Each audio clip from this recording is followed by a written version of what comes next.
જય શ્રી રામ મિત્રો, આજ આવી ગયા છે શિવ બળાજ આશ્રમ ટાણા. દિનેશભાઈ ચૌહાણ પાલીતાણા જે સરસ મજાનું ગૌશાળાનું નિર્માણ કરવા જઈ રહ્યા છે. ત્યાં આપણે ગોડાઉન એટલે નીરાવ નાખવાની જગ્યા સારી નહોતી, એટલે ગોડાઉન નહોતું, એટલે આપણે જોઈએ કોકરેટ બોકરેટ ભરીને આ બધું આપણે છે ને બધા ભરી દીધા છે.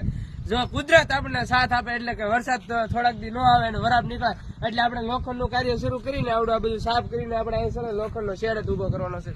એટલે અવશ્ય કહું છું સાથ સપોર્ટ ને સહયોગ ને આપણે પૂરી જરૂર છે, અને વધુમાં વધુ વિડીયો શેર કરજો એટલે અમને સેવાનો લાભ મળે. અને અહીંયા આપણે જો આર્થિક રીતે સેવા કોઈક કરી શકતો હોય, કોઈક શારીરિક રીતે સેવા કરી શકતો હોય. શારીરિક રીતે સેવા કરતા હોય તો પણ અહીંયા કામ જ હોય છે, અને આર્થિક રીતે કરી શકતા હોય તો રૂપિયો નહીં તો રૂપિયો, ફૂલ નહીં તો ફૂલની પાકડી મારવાના સાથ સપોર્ટ કરતા રહ્યો અને વિડીયો વધુમાં વધુ શેર કરજો. અને આપણે છે ને અહીંયા આવા અલગ અલગ કાર્ય શરૂ જ રાખવાના છે.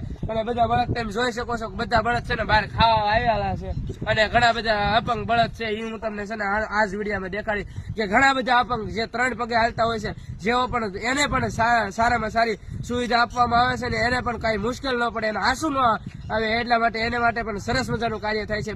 બધાને જય શ્રી રામ મિત્રો.